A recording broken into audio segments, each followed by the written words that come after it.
Një seri problemesh janë evidentuar në pothuajse një javë në kampin e emigrantëve në Gjadër, i kthyer në një CPR, ku janë akomoduar 40 persona, që ju është refuzuar azili nga autoritetet italiane dhe pritet të kthehen në vendet e tyre të origjinës, ndonse ka shumë pak informacione mbi personat e transferuar në Shqipëri. Ajo që dihet është se në momentin që emigrantët kanë zbritur në tokën shqiptare, atyre janë bërë fotografi dhe u janë marrë shenjat e gishtave, e një procedurë që nuk kishte ndodhur me 3 grupet e emigrantëve që u sollën në kampin e Gjadrit dhe më pas u transferuan në Itali. Shkak për këtë procedurë të re ndoshta është fakti se personat e transferuar janë të skeduar në Itali për vepra penale dhe kanë humbur të drejtën e qëndrimit në vendin përtej Adriatikut në CPR-n e Gjadrit, të krijuar me bazë të marrëveshjes ndërmjet Italisë dhe Shqipërisë. Të drejtat themelore të emigrantëve janë shkelur sistematikisht. Kemi gjetur çështje serioze kritike, mungesë informacioni, aksesi kufizuar në mbrojtjen ligjore, transferime të papritura nga 8 CPR të ndryshme italiane, pa asnjë komunikim paraprak dhe pa treguar destinacionin se ku do të shkonin. Kështu deklaruan në një notë të përbashkët Marco Simiani dhe Nadia Romeo, deputet të Partisë Demokratike, dhe Sandro Ruotolo, eurodeputeti demokrat dhe kreu i informacionit për Partinë Demokratike, aktualisht në një mision inspektimi në qendrën e paraburgimit shqiptar, së bashku me eurodeputeten e grupimit të gjelbërve, Benedetta Scuderi. Rrëfimet që kemi mbledhur flasin vet, njerëz të prangosur për mbi 12 orë gjatë udhëtimit, më pas të imobilizuar në anije, pa e ditur se ku po shkonin. Sapo mbërritën ata u transferuan në CPR shqiptare. Në vetëm 6 ditë kemi dokumentuar 22 episode kritike, lëndime të shumta emigrantësh, probleme të rënda mendore, protesta dhe drogë. Një u kthye në Itali pavarësisht problemeve shëndetësore të pranishme në nisje ose afër një dënimi që pritet të nesërmen, vijon më tej raporti i deputetëve italianë dhe eurodeputetëve. Ata theksojnë se e gjithë procedura e ndjekur për transferimin e emigrantëve në PCR-n e Gjadrit është arbitrare. Mungesa totale e dokumentacionit për kriteret e përzgjedhjes e bën evident arbitraritetin e këtyre procedurave. Gjithçka ka ndodhur pa transparencë, pa kritere të qarta, pa asnjë garanci ligjore. Lejohet vetëm një telefonatë në ditë, e cila duhet të bëhet ose me avokatët ose me familjarët. Kjo është një shkelje e papranueshme të drejtave të njerëzit. Gjykata e drejtave të njerëzit nuk mund të pranojë që dëbimet aktuale të maskohen si akte administrative, thuhet në reagim.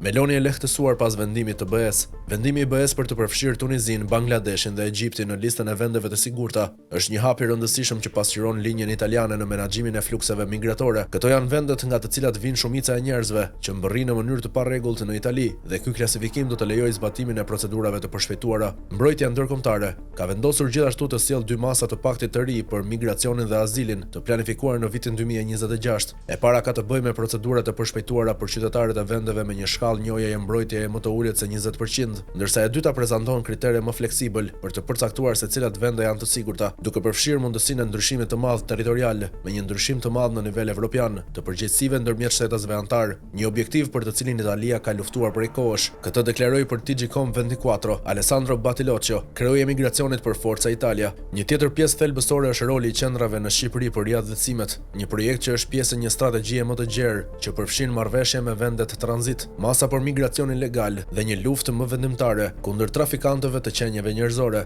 Italia ka nisur tashmë planin Matei, një model i ri i bashkëpunimit me vendet afrikane. Unë mirëpres me shumë kënaqësi propozimin e BE-s për një listë të vendeve të origjinës të sigurta dhe që përfshin ndër të tjera Bangladeshin, Egjiptin dhe Tunizin, tha kryeministra italiane Giorgia Meloni. Ajo theksoi se e konsideronte pozitiv propozimin për të çuar në fuqi hyrjen e disa komponentëve të paktit të migracionit dhe azilit, veçanërisht mundësinë e përcaktimit të vendeve të sigurta të origjinës me përjashtime territoriale dhe për kategori të caktuara dhe të zbatimit të kriterit 20%. Këto në fakt janë raste që mundësojnë aktivizimin e procedurave të përshpejtuara kufitare për emigrantët që vijnë nga Italia, nga shtetet e caktuara si dhe nga Shqipëria. Ky është një konformim i mëtejshëm i qëndrueshmërisë së vendimeve të marra nga qeveria italiane në vitet e fundit dhe i mbështetjes së një numri në rritje të kombeve evropiane. Italia ka luajtur dhe po luan një rol vendimtar në ndryshimin e qasjes evropiane për menaxhimin e flukseve të migracionit. Edhe në Evropë, lufta kundër migracionit masiv të parregullt, forcimi i zbatimit të vendeve me origjinë të barabartë dhe partneritetit. Politikat e barabarta të riadhësimit janë politikat e origjinës dhe riadhësimit. Kjo ka ardhur kryesisht për shkak të vendosmërisë dhe kokfortësisë së Italisë. Faktet tregojnë se ne kishim të drejtë dhe se jemi në rrugën e duhur, tha Meloni.